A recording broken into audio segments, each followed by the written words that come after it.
My name's Julia M. Spencer. You just tuned into Real Estate Real Talk with myself. Now, on today's day, since it's the day before Thanksgiving, we're not going to do a whole lot of real estate today because it's a holiday. It's also a holiday week. So we're going to play quite a bit of music, but also I wanted to do something I haven't done in a really long time. And let me just back up a little bit and tell you a little bit about the show and some of the series that we're actually working on here. This show is about anything and everything related to real estate investing, anything for the homeowner, also a short-term vacation rental owner here in Savannah. I am an investor here. I also have some seasonal rentals here in the city, also in unincorporated Chatham County. And I frequently deal with the government officials that handle the licensing and the mortgage companies, obviously the insurance companies, just anything and everything related to real estate. That's my full-time job. I manage my own properties, so I also deal with my tenants and my guests. And so I have a lot of wealth of information, I guess, and also a lot of experience to share. This is what this show is about. A lot of the real estate that I own, I came about through purchasing them at tax sale foreclosures, also here in Chatham County. And so that's another line of stuff that I do. I also do a lot of personal consulting for people that want to get into that want to learn a little bit about it. And as a side note, I do travel a lot. So I do a lot of my shows on some of the travel experiences that I've had. In fact, last week was my first week back from Nepal. So I was telling you a little bit about that. That show was also recorded. It's going to be posted on the WRUU.org website as well as on my YouTube channel, which is really easy to find. It's just my name, Julia M. Spencer. Of course, give me some time to catch up because I got a load of pictures to sort through and also a bunch of old shows to edit and upload. I am working on it. Believe me, if you have any specific questions or want to see a specific show, please do not hesitate to contact me. It's really easy to contact me. Just my email is julie12366@gmail.com. And you can also reach me at realestate@juliamspencer.com. That's my business email. And of course, you can always leave comments on any of my YouTube videos, and I'll get those that way. None of the videos cost anything to watch on YouTube. It's all free. And this station right here, WRU, is also ran completely by volunteers. So we always appreciate your donations, of course. But this is all a passion project for us. We love this. We love what we do. We make it our purpose and our mission to be here every week, all 70 hosts and lots of support personnel. So we bring this to you because we love what we do, which makes us completely unique here in Chatham County and in Savannah. Thank you for that long spiel there. Let's talk a little bit about a couple of series that I'm working on right now. So before I went on this trip, I was actually making a little bit of a series on how to purchase a home when you not necessarily need a real estate agent. And if you wanted to do it on your own, how do you go about that as a seller or as a buyer if you wanted to buy a home without going through a realty? And basically just explaining some of the terms that you'll come across and what they all mean. We've gotten about halfway through that, and we're going to continue that as well after the holidays. That's one of the series I'm working on. The other series, of course, I'm always talking about my travel. And as you may have heard last week, I was trying to climb to Everest Base Camp. I didn't quite make it. I made it almost all the way up there. It's quite a hike. And actually, it was a 2,500 meter incline, some 70 kilometers, if you know metric, over about a week. And I made it up to 5,000. I didn't make the last 200 meters just because I got mountain sickness. So I am vowing to go back and finish. And that might be another year and some more training. So I need to go do that. That's pretty much the story that I shared last week. And that's going to be uploaded as well here on YouTube. If you're listening to this on YouTube, or if you're listening to this over the airwaves here in downtown Savannah, it will be on the WRUU.org website. Under archives, just go to Wednesday. My time slot is 12:06 on Wednesdays, and that's where you'll find old shows. Something's missing, just let me know. And I think you can actually contact me through that link as well, WRUU.org, hopefully. And so that's what we're going to do. But on this show, because Thanksgiving is coming up and I'm sure everybody's busy and you don't want to be bogged down by more real estate info, we're doing all kinds of weird stuff this week. But I actually am just catching up, because if you're gone for 6 weeks, you got a lot going on when you come back. That's where I am. I don't really get this week off. This is my catch-up week. So we're going to play a lot of music, and I'm going to just answer a couple of questions that I got on my YouTube channel, something I haven't done in a long time. And also because I wanted to just share a couple of tax tips again, because we're coming close to the end of the year, and some of us need to collect our thoughts about filing taxes again in January, sometime between January and April, hopefully, if you're not a late filer like myself in October. But we're going to talk a little bit about capital gains taxes, and in between we're going to play some music.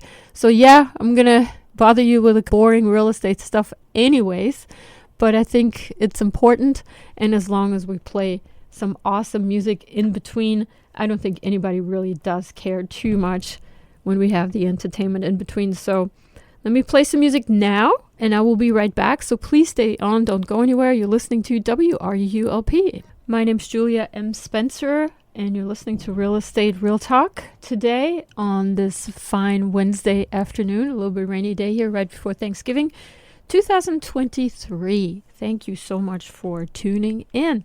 And I am live in the studio here today, believe it or not. Yay! Love being here, and I'm glad I'm back in Savannah. So we're going to talk a little bit about real estate, just a tad bit, not much, all the way till the bottom point of the hour here, and then we'll play some more music. But let's talk a little bit about capital gains taxes, as I promised. And by the way, I'm an investor, so my opinion is very much an opinion. It is not what is written in the IRS websites, or what your lawyer or your accountant or something can tell you, or your financial advisor, or anybody else that is in that profession. I am self-taught, so this is my information. So the viewpoints expressed, of course, in the following program are not necessarily those of WRUU, its license holder, or its staff. That's our little disclaimer here. So let's talk about capital gains taxes. So I got a question on my YouTube channel, which I have neglected in the past, but it's basically asking how much is a holding period of a piece of real estate. And actually, I'm just going to read it to you because I got to pick it apart a little bit. How much time is the holding period? Is it anything over a year? If you only dispose of one property after holding it in for 2 years, do you pay capital gains and self-employment? And this was a question that was asked from a user called AdFSESKAR, and it was posted on a video that's entitled, "Should you rent or sell your tax foreclosures?" And so question, of course, was, once you go buy them at a tax sale foreclosure, do you rent them or do you just sell them as fast as possible? Well, one of the things, of course, here in the state of Georgia is that you really can't do anything with it for at least a year and a day, because when you buy a tax sale foreclosure at the tax sale, you have no rights to do anything for a year and 1 day. The only thing that can happen in that time frame is that the original owner can come to you and basically ask you to redeem the property to them, and basically sign a quitclaim deed if they pay you the fee that you paid when you purchased it, plus the 20% penalty that is required here according to state law in the state of Georgia. So that is already a 1 year, 1 day holding period. However, that holding period, of course, is different in different states. It could be as short as 3 months or 1 month. In some cases, I believe in Pennsylvania, if it's unoccupied and it's not a homestead, it can go very quickly, this holding period. In other states like Illinois, it could be up to 3 years. So it just depends on which state you're in. Every state legislature has different rules, different regulations, and different kinds of redeeming procedures as well. So, for example, right here, our neighbor to the north, South Carolina, they actually do not make you do any of the redeeming. That's something that goes through their court system. So if somebody wants to redeem, they have to pay the fees to the court, and the court then disperses to you your penalty depending on when it was redeemed. They have a different fee structure there. There's not a 20% penalty. It's 3, 6, 9, 12, I believe, depending on which quarter it was redeemed in that 1 year. So it just depends where you are, how long this holding period is, but I think the question is more geared towards capital gains taxes. So when you purchase a lien at a tax sale foreclosure and you hold it for that year and a half and then you end up selling it after that, how do you put that on your tax return? What is the tax return information there going to look like? And I can tell you how I have been doing it in the past, and I haven't been audited or written up for it or anything like that. Again, I'm not a tax professional, but this is what I've learned and this is what I've read. That's how to do it. I don't do anything in the year that I bought the property. I don't put anything on my tax return, but at the time that it actually sells, whether it sells for profit or not, or if it later on sells to maybe another owner and they give me some sort of premium on top of it, I do actually put in that portion of profit that I made, meaning what I made when I sold it minus what I paid for it up until that point. And that includes the purchase price as well as any taxes that I paid up to that point. And this is, of course, providing that nobody redeemed it. So let's say I purchased a tax sale foreclosure for $1,000 at a tax sale, and nobody came and redeemed it after a year and a half. I did some sort of borrowing of redemption rights, which is what you have to do, which maybe costs another $800,000 maybe or so. Let's say we're at $2,000 just to give it an even number, and somebody comes and wants to buy it for $5,000. Obviously, I made a profit of $3,000, so we're going to put that into our purchase and sale. And of course, we do have to pay capital gains taxes on that profit. There's really no way to avoid the capital gains tax on this. The only way that you can offset that profit is obviously if you've done anything to the property since then. And don't quote me on this, because I believe that you have to actually have done something with this property, either rented it out or used it as your own property in order to be able to have any chance to offset anything. But let's just say it's something simple like changing the lock, and that cost maybe $50 or so. I would basically take that away from my profit and enter the number like that into my tax return. So if there's a profit of $3,000, it would then be $2,950, and then I would pay taxes at my current tax rate on that. So capital gains taxes, not really avoidable on tax sale foreclosures. I'm trying to think if there's another way to do this. The only way that I've found that you can maybe offset it a little bit over time is I have sold tax sale foreclosures like that to other investors on an installment plan. So depending on how you run your business and what kind of income structure you put for your business, if it's a cash basis or if it's a receivables basis or if it's like one of those other accounting structures, you would have to ask an accountant exactly depending on that. But I basically would register as profit the money that I actually received for that year. So even if the sale was done in 1 year for the whole amount and the new owner owes me $3,000 or whatever, $5,000 that he paid, but if he set up an installment plan, then I would only register profit for the amount that he actually paid for that year. So it would be spread out a little bit and could be in the future still offset with other expenses depending on what you pay on that property over time. So that's another way to maybe minimize your capital gains taxes. The other thing that I wanted to talk about, we're almost at the bottom point, is actually capital gains taxes that you can completely not pay, that you don't even owe. And that is really on your own property and the holding period for that. And we're going to talk a little bit about that after the messages that I have to play at the bottom of the hour and some more music. So please stay on, don't go anywhere. I'll be right back after this. Tune in to Way Left of the Dial every Monday afternoon here on WRUU from 4 to 6 p.m. for Music with an Edge with Tom. It's Way Left of the Dial every Monday afternoon from 4 to 6 p.m. here on WRUULP 107.5 FM. Wilderness Southeast offers a variety of programs each month, including guided trips with naturalists. The organization's goal is to develop appreciation, understanding, stewardship, and enjoyment of the natural world. More information is available by calling 912-236-8115. On Thursday, November 30th, WRUU and the hosts of Listening to Literature present an evening reading aloud with 6 noted Savannah writers. These authors will read from their works, discuss the discipline and art of writing, answer questions, and sign books. The program is a fundraiser for WRUU, Savannah's all-volunteer community radio station with global soul, and will feature Ariel Felton, Vicki Weeks, Laura Davenport, Amy Page Condon, Rob Hessler, and Captain Judy Helmy. The event begins at 5:30 p.m. in Ron Hall at the Unitarian Universalist Church of Savannah, 325 Habersham Street. More information is available at www.wruu.org.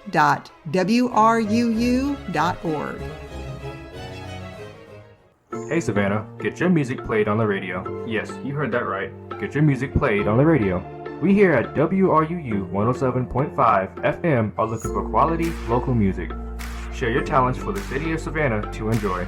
All you have to do is submit your songs to music at wruu.org. That's music at wruu.org. The only thing we ask of you is no explicit lyrics or content. So don't wait. WRUU in Savannah is excited to hear you. Anyways, thank you so much for tuning in here to Real Estate Real Talk. And hello to everybody who's listening. Talking today on my show, Real Estate Real Talk, about holding periods to not have to pay capital gains taxes on your personal home. We talked prior to the break a little bit about holding periods for tax sale foreclosures you buy at auction. That's a little bit of a different story. First off, the tax sale foreclosures you buy at auction and that you don't use for your own personal use after the year and one day that you are obligated to hold them before you can do anything to them, and you don't rent, and they are just basically bought for resale, they definitely do cure a capital gains tax if you sell them for profit. And I did go a little bit into how you can avoid having to pay that all at once, and you can spread that out a little bit over a couple years if you offer installment options to your buyers. So that is something obviously you can take advantage of. The other thing though, as far as capital gains taxes for your personal home, the holding period for that, according to the IRS website, is you have to have personally lived in the home for the last 2 out of 5 years. Now, don't quote me on this 100%. I have to look this up. I don't think it has to be the last 2 of the 5, or it has to be 2 within the time frame of 5 years that accumulate and sum up to 2 years. But that is when you can take that exemption from having to pay in the capital gains tax when you sell the home, obviously. And that's actually something that a lot of investors, and again, I did read my disclaimer, I don't do this, but there's some investors that will register a home that they're looking to sell within the next 2 or 3 years as their primary residence. In other words, I know a specific investor who lives actually in California and lived there all his life that has property in Nevada, but is registered in Nevada as his primary residence. So he has a driver's license from Nevada. He has obviously all the utility bills in his name in Nevada, and the home itself is his primary residence according to all of that. He's also registered to vote there. And so he's doing that after the 2 years that he holds properties like this. He can sell them and basically say, I'm just selling my personal home, so I shouldn't have to pay the capital gains tax, which is actually, a good idea. Again, I don't recommend and also do not discourage you from using this. I'm just sharing the information. I know there's a lot of people on my YouTube channel that get very upset when I recommend anything that avoids having to pay taxes. However, I do this for the purpose of just sharing information with you so you know what some investors are doing, so you know why some investors have some advantages over other investors. So it's more like a information sharing thing. And I've seen this done before. And on top of that, a lot of people can justify this kind of exclusion of paying the capital gains taxes when they basically are spending 51% of their time living in a particular home and regarded as a primary residence. The other 49% could be their secondary home. So they switch back and forth until they sell something avoid paying that tax, and then they switch back to the actual home where they really live. So this is kind of like what is being done. Again, I read my disclaimer, not something I do, obviously. I'm registered here for the last 14 years in my home, and this is where I live. So I love Savannah and not looking to sell anything anyways anytime soon. So here we are giving you a couple of pieces of information. This was according to a question that was asked to me on my YouTube channel. If you have questions that you want to ask, just go to my YouTube channel on any of the videos and leave some comments. I have unfortunately been neglecting my YouTube channel a little bit lately. However, I'm trying to get back into it, and we're going to be answering some more questions there. So if you post something there on any of the videos, I will try to answer it as soon as I possibly can. We have a couple other questions on my YouTube channel. We can discuss those as well here shortly. We also play a little bit more music until we get to that point. So let's do that, and I'll be right back after this. So stay on, don't go anywhere. I'll be right back. Thank you so much for tuning into Real Estate Real Talk. You're listening to WRUULP, Savannah, Georgia, 107.5 FM, WRUU.org. We are Savannah Soundings, community radio with global soul. And thank you so much for tuning in. We're talking today about real estate, just a little bit, or half played, also a lot of music. It is the day before Thanksgiving, so I hope your turkey is ready or your ham. I'm going to be picking up mine right after this show, and I'm going to be thankfully relaxing and resting and having a great tomorrow, which usually doesn't happen, but at least, I can always aim for it. Today, though, we're still doing the show, and we're answering a couple questions on my YouTube channel. So the next question I have that I wanted to address is paying a contractor to remodel your home a capital expense for taxes? So our show is a little bit about taxes today. So what is the difference between regular expenses and capital expenses? So here's the thing. When you're talking about paying a contractor to remodel a home, could be a capital expense, but a couple of conditions have to be met. And again, I wanted to just emphasize I am not a tax professional. I'm just an investor for many, many years, and this is how I would handle this question in this situation. A capital expense is basically something that is added to the cost basis of your investment home. And so we're talking about investment home. We're not talking about a personal home where you live. So if you have a rental and you're actually paying somebody to remodel it, anything over a certain dollar amount cannot be expensed in that year. It has to be allocated over several years, and it depends on what kind of asset class it is. So a roof has a certain asset class, a paint job has a certain asset class. I don't know if you're adding a deck, that's maybe another asset class. If you're replacing all of the appliances, they have a certain usable life. I think it was 5 or 6 years, so that's their class. And the IRS code has several classes like that, and your remodeling job is then allocated to whatever class it belongs to. Now, you don't have to really worry all that much about that if you're using any of the commonly available tax softwares out there when you do your taxes on your own. So, for example, TurboTax will ask you the questions, and then you can just tell them what kind of asset it is or what kind of asset class that this particular remodeling job belongs to. So you would basically allocate it to that, and then it would automatically allocate a certain amount of that expense over the next X amount of years, depending on what kind of asset class it is, and that's how it would be expensed. Now, if it's a certain amount below a certain dollar amount, and it's basically just considered maintenance or just day-to-day expenses like office supplies, for example, that you need in order to manage this property, that kind of thing is usually expensed in the same year, but it just depends on the dollar amount. And I cannot quote to you exactly what that dollar amount is. I usually just put it in and have TurboTax handle it. It's a fairly small amount, so I believe it might even be $100 or maybe $500. It's not a very large amount. So anything over that amount is a capital expense that has to be allocated over a certain amount of time. And I'm not even sure about this 100%, but if you put it in fairly close to when you purchased the property, for example, you purchase a tax sale foreclosure that we just talked about, and you have major remodeling work that you have to do.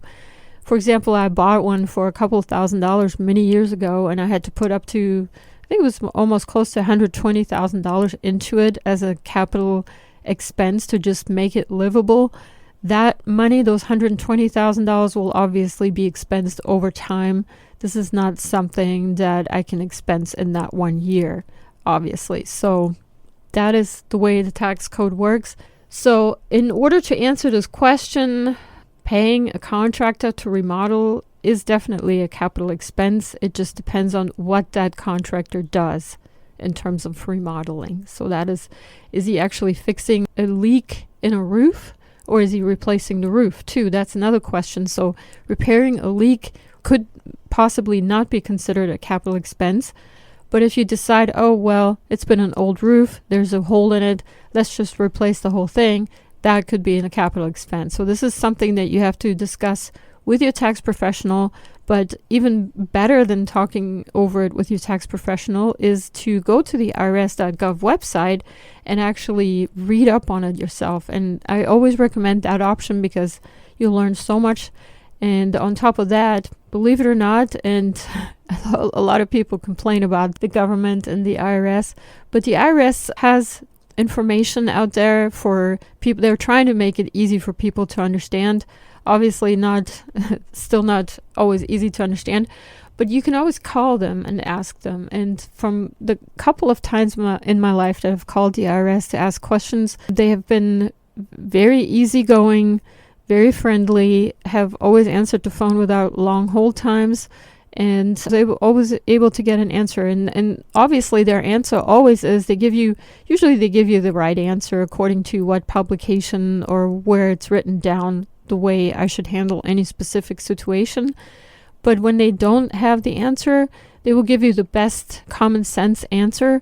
And if you file your taxes that way, and if they come back or are audited, then at least you've tried your best. I would always take note of when you speak to them, write down the IRS government person that you spoke to. They actually give you a code when they pick up the phone, their specific number. And always keep a paper trail of what you've done and what you talked about to the IRS, so that later if there's an audit or any kind of problem with it, you can say, hey, I didn't know, I called the IRS, this is the answer I got, and I did the best I could. If I have to change it, let me know how. And of course, there is also YouTube videos on my YouTube channel on how to handle an audit the best way. So do not miss those. They're free to watch, free information. There's nothing you have to buy. And if you are being audited, it's always good to be prepared. And I have videos on that, like I said. So I don't know if we have time for another question. We're going to see.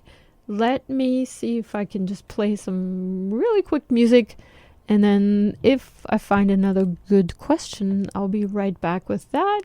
Otherwise, I will definitely be back one more time to at least fare you a goodbye for this Wednesday afternoon. So please stay on. Don't go anywhere. Thank you so much for staying on with me for Real Estate Real Talk. I really only have 6 minutes, so we do have a little bit of time for one more question that I just found. This is on a video on my YouTube channel called Forfeited Land Commission and Overages. And somebody asked me, are the properties sold at the forfeited land commission list free and clear of all liens and back taxes? And the answer is a clear and loud no. So this is something you will always have to check. No matter where you buy these properties, any kind of government authority where you buy tax sales, tax liens, tax deeds, tax lien certificates, even land commissions, everywhere I would check to see if there's any liens or back taxes owed from other departments in that particular municipality. I would not ever trust the government to have done this work for you. And they will also tell you, do not take their word as gospel, and check, double check, and triple check that there's no other liens. The only time that you can definitely be more or less secure that anything you buy is free and clear of liens and back taxes is when you go through an attorney, and they will hire a title search company to do that work for you and do that check, and you pay for that, obviously. But if you are not hiring somebody to do this work for you, then it is you who has to check up on that, and I would definitely recommend that so you don't have to be stuck with rather large expenses that you didn't expect. And again, want to emphasize there is YouTube videos on my channel where that has happened to me, where I bought things that had stuff sitting on them that I didn't know about, that I found out later. And so out of my own experience, I can tell you it's very important to check the titles and check liens and back taxes in each single time before you buy anything at an auction.